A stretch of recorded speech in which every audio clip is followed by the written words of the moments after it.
प्रणाम उत्तराखंड।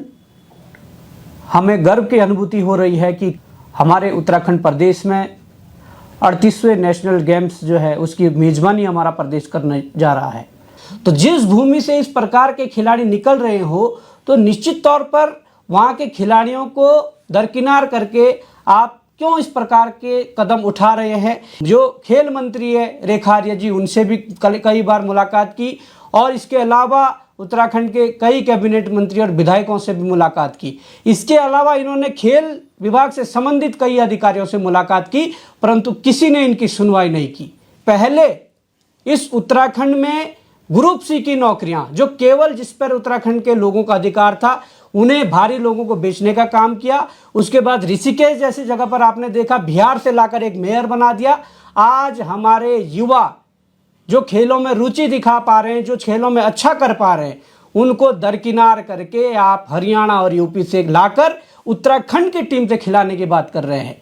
और तुमने जो ये कुकर्म किए हैं जिससे हमारे उत्तराखंड के युवाओं को कहीं ना कहीं अपने आप को पीछे हटाना पड़ा, कहीं ना कहीं उनके साथ जिस प्रकार से ये उनका साथ कुठाराघात जो हुई, तो मैं समझता हूँ उनके हकूकों को छीनने की जो बात है, इस लड़ाई को लड़ा जाएगा। और ये वीडियो उत्तराखंड सरकार का जो LIU है या इंटेलिजेंस है, ये सब देखते हैं, उत्तराखंड सरकार में बैठे कई लोग देखते हैं। मैं समझता हूँ कि समय रहते अगर एक्शन ले लिया गया, समय रहते अगर चीज़ों को ठीक कर लिया गया, तो ये आपके लिए मैं कहूँगा कि बहुत अच्छी बात रहेगी। और अगर नहीं कर पाए तो निश्चित तौर पर इस पर आगे की कार्रवाई की जाएगी।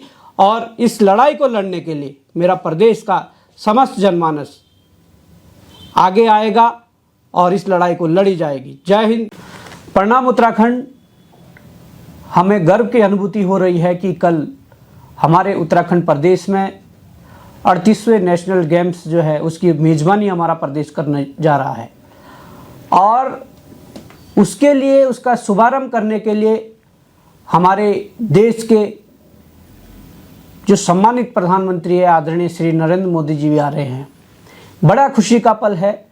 और इस परिप्रेक्ष्य में जब मोदी जी किसी गेम्स या किसी कार्य के शुभारंभ के लिए आ रहे हो और उस कार्य में कहीं ना कहीं भ्रष्टाचार की बू आ रही हो, तो निश्चित तौर पर हमें चेत जाना चाहिए, उस विभाग को चेत जाना चाहिए जो ये विभाग करवा रहा है, और उस सरकार को चेत जाना चाहिए जिस सरकार की देखरेख में ये हो रहा है।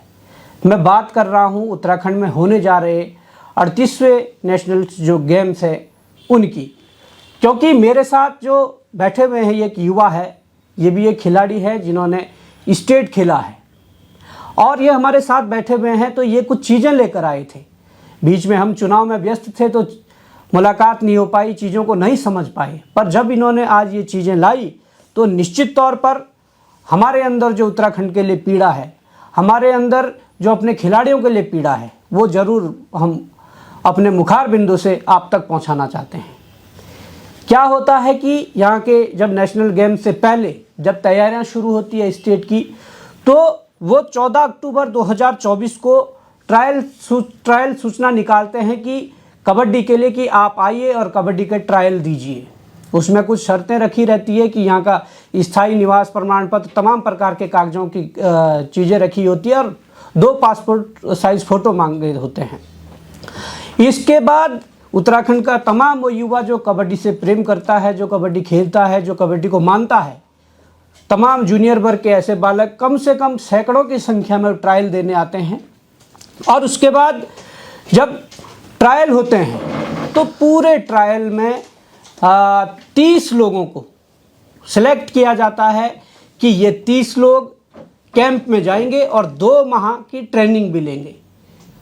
जब ये होता है तो उन 30 लोगों में से उन 30 खिलाड़ियों को ले जाया जाता है और 2 महीने की कैंप में रखकर उन्हें प्रशिक्षण दिया जाता है। उसके बाद जब उन 30 में से 12 लोगों का सिलेक्शन होने थे, तो उन 12 लोगों के सिलेक्शन उन्हीं 30 लोगों में से होने थे। पर जब बाद में देखा गया कि उन 12 लोगों में से 6 लोग तो उत्तराखंड के रखे गए, परंतु 6 लोग यूपी और हरियाणा से लाए गए। अब सबसे बड़ी बात यह है कि उन 12 में से भी जो 7 जो मुख्य खिलाड़ी होते हैं जो टीम में खेलते हैं, बाकी अतिरिक्त के तौर पर रखे जाते हैं, उनमें से 6 खिलाड़ी यूपी हरियाणा के और 1 उत्तराखंड का खिलाया जा रहा है। कितना बड़ा दुर्भाग्य हमारा है कि हम अपने इस प्रदेश में जहां खिलाड़ियों की कोई कमी नहीं है, हमारे जानने में कई ऐसे नाम हैं जिन्होंने स्टेट खेला है, नेशनल खेला है, कबड्डी में प्रो कबड्डी खेली है, हमारे जहन में कई ऐसे नाम हैं। तो जिस भूमि से इस प्रकार के खिलाड़ी निकल रहे हो तो निश्चित तौर पर वहाँ के खिलाड़ियों को दरकिनार करके आप क्यों इस प्रकार के कदम उठा रहे हैं, ये आज सोचने विषय है। पर मैं ये भी कहना चाहता हूँ कि आज जिस प्रकार से ये चीज़ें सामने आ रही है, निश्चित तौर पर ये गंभीर हैं और कल आप ये गेम्स करवाने जा रहे हो, परंतु आज रात को आप पर कार्रवाई नहीं हो सकती।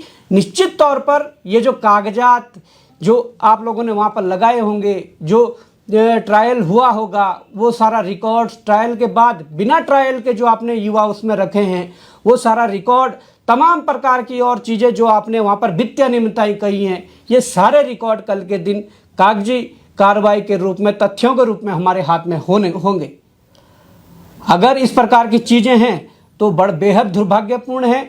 मुझे लगता है कि मुख्यमंत्री पुष्कर सिंह धामी जी को इसका संज्ञान लेना चाहिए, क्योंकि ये खिलाड़ी, इनके साथी जो खेल मंत्री है रेखा आर्य जी, उनसे भी कई बार मुलाकात की और इसके अलावा उत्तराखंड के कई कैबिनेट मंत्री और विधायकों से भी मुलाकात की। इसके अलावा इन्होंने खेल विभाग से संबंधित कई अधिकारियों से मुलाकात की, परंतु किसी ने इनकी सुनवाई नहीं की।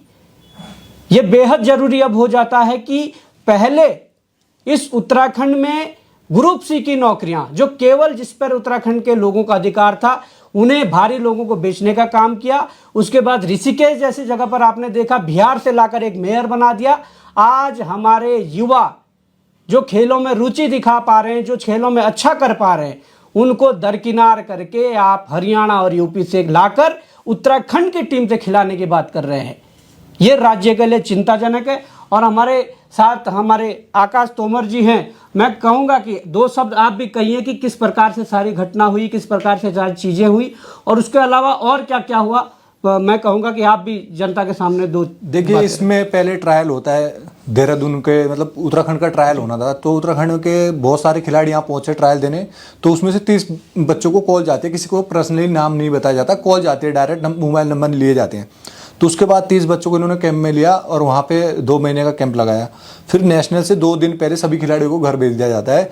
उसके बाद बोला जाता है 12 खिलाड़ियों को हम कॉल करेंगे, जिनका सिलेक्शन होगा, जो अच्छा खेले, मतलब उनका नाम, उनको कॉल जाएगी। तो होता क्या है कि नेशनल से पहले दिन 6 बच्चों को कॉल आती है और बाकी बच्चे सोचते हैं 12 बच्चों को कॉल चली गई होगी।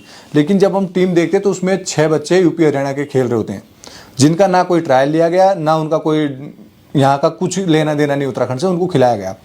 और उसके बाद इन्होंने मतलब बच्चों ने कार्रवाई करी, हम लोगों ने उन पर कार्रवाई की। तो उन्होंने हमारे पर्सनली कॉल करा, अगर तुम इस पर कुछ कार्रवाई करोगे तो तुम्हारा हम कैरियर ख़राब कर देंगे, कुछ भी ऐसे करके डराया धमकाया इन्होंने हमको। लेकिन हमने तब भी कार्रवाई करी। उस टाइम हमारा साथ किसी ने नहीं दिया, क्योंकि सब चुनाव में बिजी थे।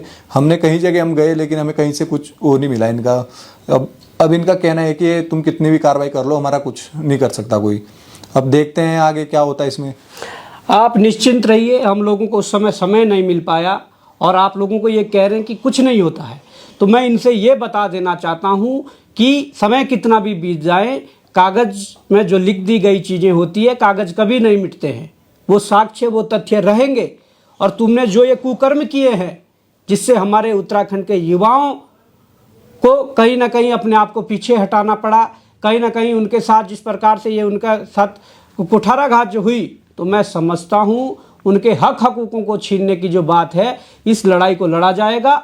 और संबंधित विभाग, संबंधित अधिकारी, तमाम संबंधित लोग, जिन लोगों ने ऐसा भ्रष्टाचार किया है, तो निश्चित तौर पर ऐसे लोगों के लिए हम सब एकजुट होकर लड़ेंगे।